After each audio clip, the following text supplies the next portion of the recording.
Hey ho Pop Gengs!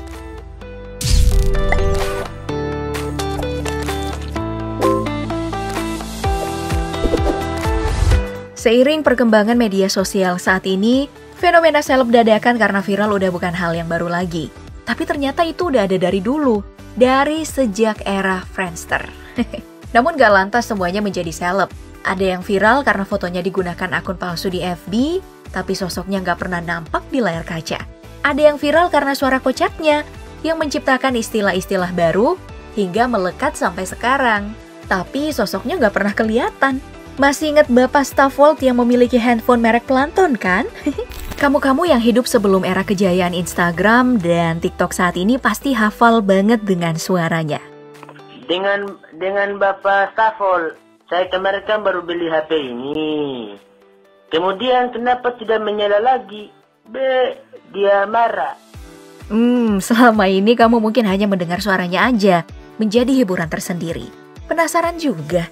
Siapa sih Bapak Stafford ini yang sangat lugu dan sepertinya berhasil membuat si operator jadi kesal? HP-nya merek Simbada.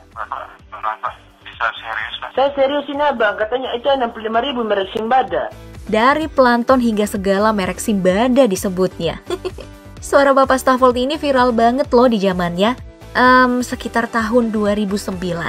Sampai jadi bahan pendiskusian di lab bahasa dan bahan penelitian anak-anak jurusan telekomunikasi loh. Bahkan jadi perdebatan, apakah Pak Stafford ini beneran ingin mengkonsultasikan masalahnya atau pengen usil aja?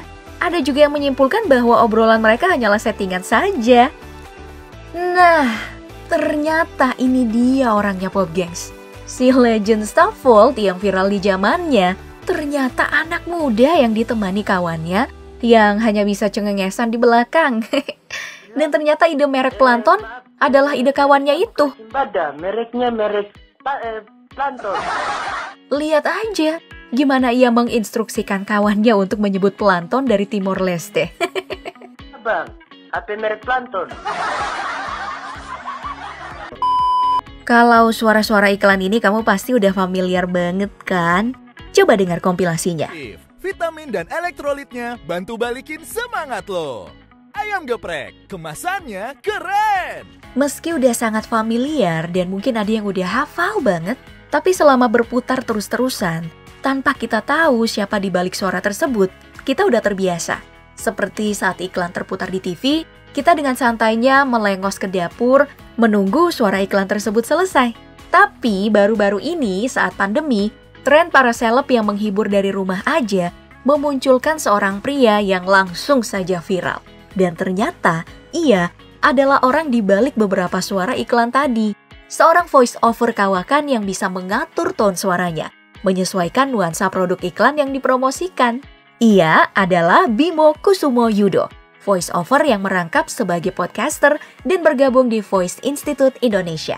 Setelah banyak videonya diunggah memperlihatkan gaya ia mengisi suara, Bang Bima lantas diundang nih ke banyak acara TV. Makin terkenal, banyak juga yang akhirnya berkolaborasi dengannya.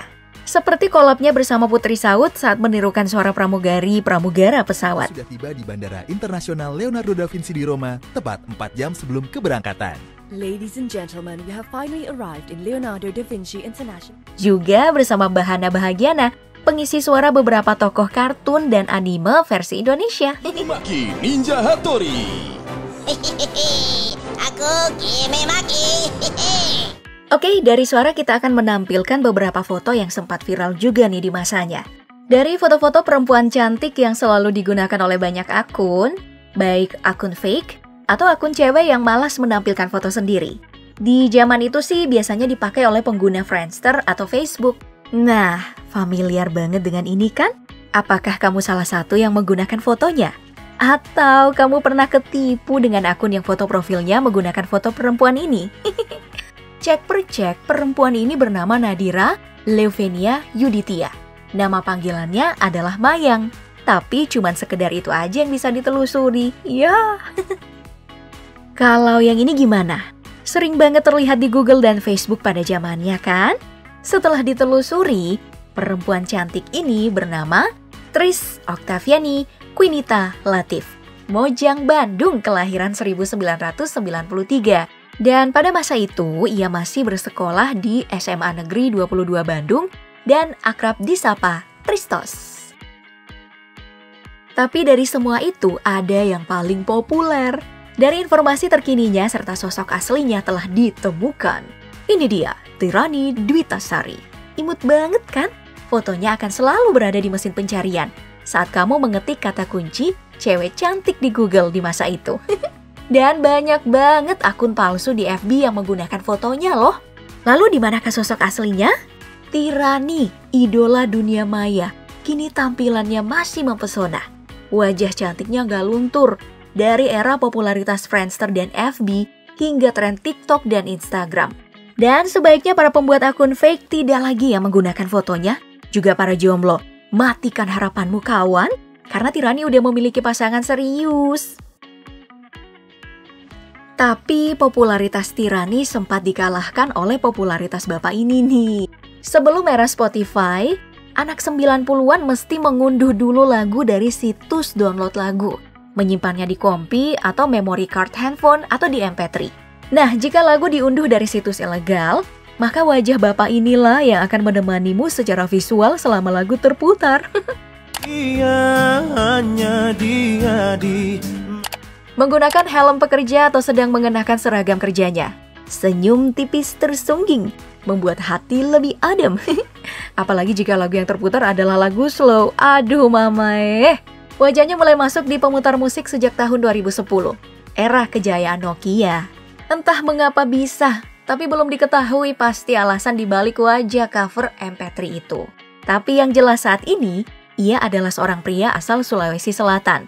Bernama Amal Syarif yang memiliki akun Instagram. Semoga bisa dibuka untuk publik ya.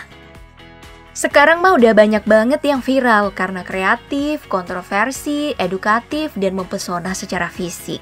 Di zaman dulu masih bisa dihitung jari, mungkin karena perkembangan media sosial yang gak terlalu masif dan masih banyak sudut-sudut untuk bertemu dan nongkrong. Sebelum joget-joget TikTok ramai saat ini, ada duo Sinta dan Jojo.